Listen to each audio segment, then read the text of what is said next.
Hey everyone, it's Sean. I'm here at Bruce Pets again for another Sunday story time. Today, we're going to talk a little bit about ocean life because we're going to be reading The Magic School Bus on the Ocean Floor. So behind me is one of our really big, cool saltwater tanks. This is actually like almost a 300-gallon tank. It's got a wide variety of fish. It also has some coral in it. And then the stuff that you're seeing behind me is actually called live rock. The reason we call it live rock is there's actually microorganisms living inside those rocks that help create a better environment for the entire tank. It's actually needed in order to survive. The corals in there, like we've talked about in the past, aren't plants. They're actually animals.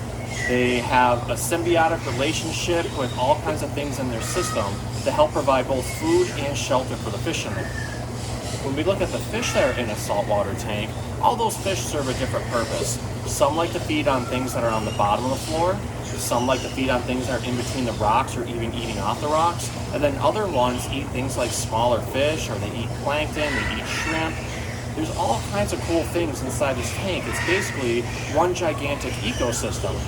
And in order to have this tank work as an ecosystem, that means we have to pay really close attention to the water quality, the type of light that goes in there, and the type of filtration that we use.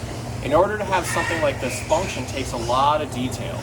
And there's so much going on in the ocean that in order to put it into a tank system, we have to be sure to measure every single thing that these animals would need out in the wild in order to survive properly inside a tank. They take a lot of work, but as you can see, they're very, very cool and very fun to watch. They're very relaxing, there's lots of cool colors, and there's always something neat to see. The longer you look at a saltwater tank, the more things you end up finding. So on that note, we're going to go ahead and read The Magic School Bus on the Ocean Floor by Joanna and Bruce Degen.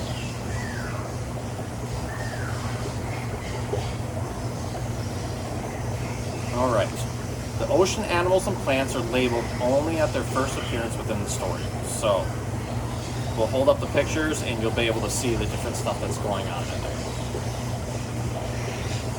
And I'm keeping the lights blue in here because that's what helps the corals look really cool. So, alright. It was the end of the day and it was hot in school. We've been working for hours on our ocean science projects. All our work made Miss Frizzle very happy, but made us very tired and hot.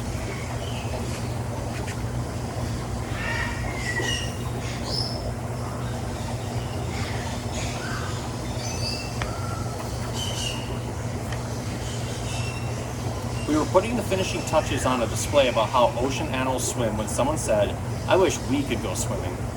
Miss Frizzle looked up. Without warning, she said, "As a matter of fact, children, I've been planning a class trip to the ocean for tomorrow." Everybody cheered.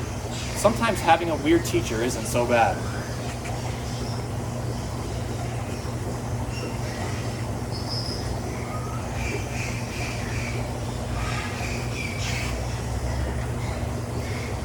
The next day, everyone showed up in a bathing suit.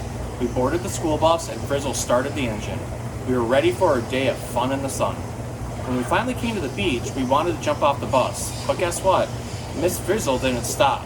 She kept right on going, past the lifeguard station, across the sand, and down to the water's edge.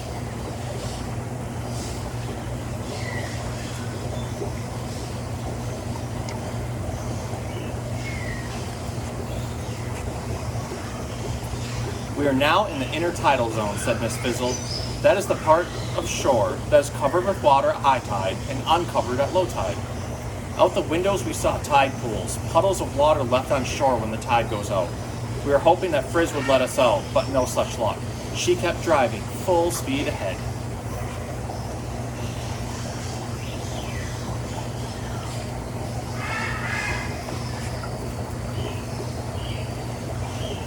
As the bus splashed through the waves, the lifeguard blew his whistle. Frizzy didn't stop, so he came rushing out to rescue us. Suddenly, a mysterious wave rose up. Miss Frizzle opened the door of the bus, and the lifeguard was swept inside. Outside the windows, we saw nothing but rushing water. We screamed and closed our eyes.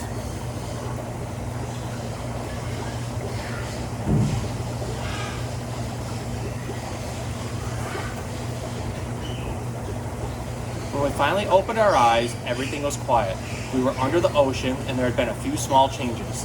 The bus had turned into a submarine and everyone was wearing a diving suit.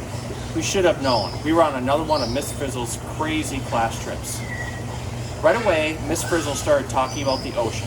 We are now passing over the continental shelf, she said. That's the area that stretches from the shore to where the water is 400 to 600 feet deep.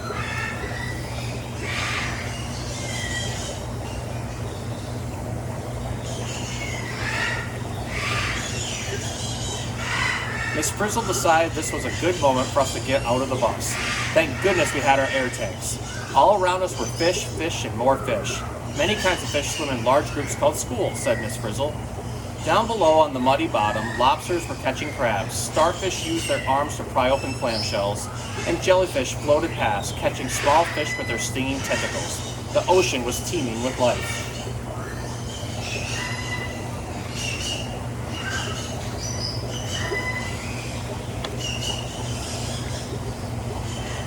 Miss Frizzle said there was life in the water we couldn't even see. She pulled out a microscope and made us look at seawater. Under the microscope, we saw strange creatures. Girls and boys, said Miss Frizzle, these tiny living things are called plankton. We tried to listen, but we felt nervous. We noticed some dark shapes coming closer and closer.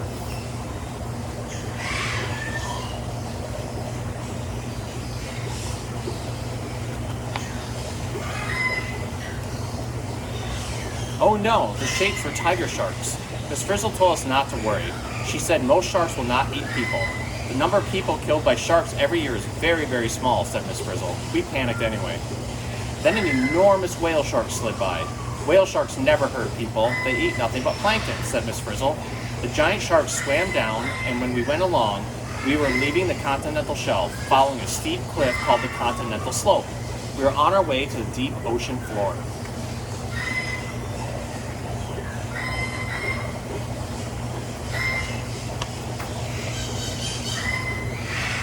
After a while, the whale shark swam away, but the frizz kept going down. The water was bitter, cold, and pitch dark. Sunlight could not shine down so deep. Miss Frizzle switched on her flashlight. As we swam onto the bus, we noticed that it had changed again. This time, it was a submersible, a vehicle made for exploring the deep ocean floor. The pressure down here would crush an ordinary submarine, Frizzy explained, and she drove all the way to the bottom. There's not enough food here for large animals, Miss Frizzle told us, but deep-sea fish are tiny. The deep ocean floor was as empty as an underwater desert.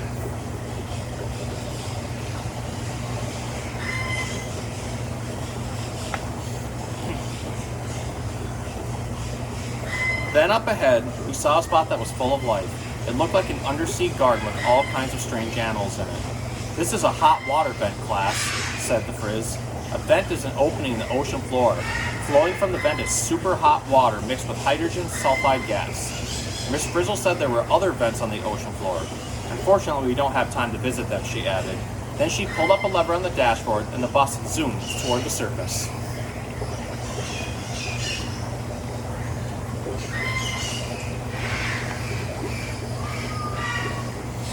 Soon we were motoring over the open ocean toward a sun-drenched island. The bus had changed into a glass-bottom boat. Through the glass, we saw what looked like a wall made of colorful rocks.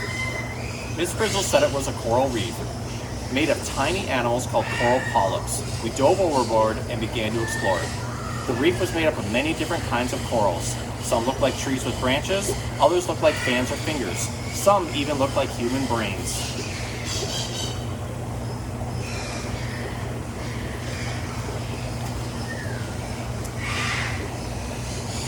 Coral reef makes a good home for many ocean plants and animals, said the Frizz.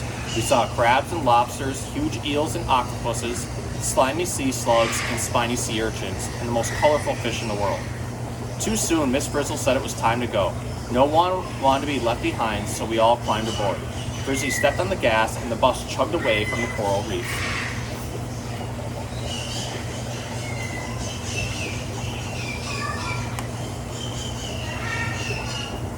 Nearby, a school of dolphins leaped past. In the distance, we saw a whale. Everything seemed normal. Then we noticed that something weird was happening. The bus was getting flat.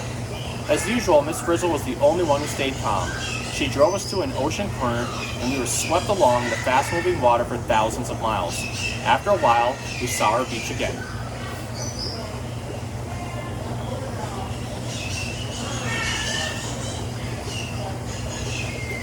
"Everyone stay on the bus," shouted the Frizz. On the bus was right. It had turned into a giant surfboard. We had to stand on top of it, and we were riding a wild wave straight toward shore.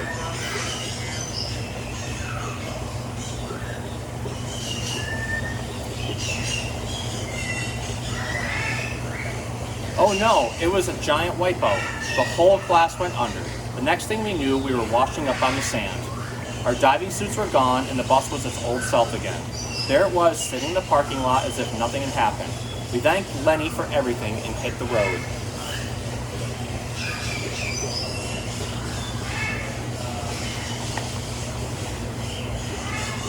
Back in our classroom, we made a terrific chart of the ocean for the bulletin board.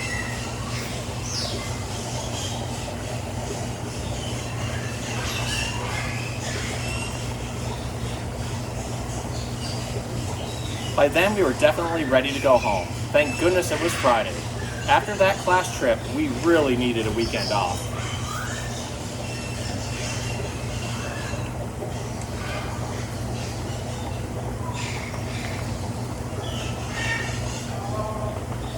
And that's it. So they even have their multiple choice test at the end. And there's a cute picture of Miss Frizzle and some sea animals. So I hope you guys learned a little bit something about the ocean. I learned some more reading this. My expertise is more in reptiles, so it's always fun when I can learn something new about a different type of animal and a different type of ecosystem. So I hope you had a good time and have a good night.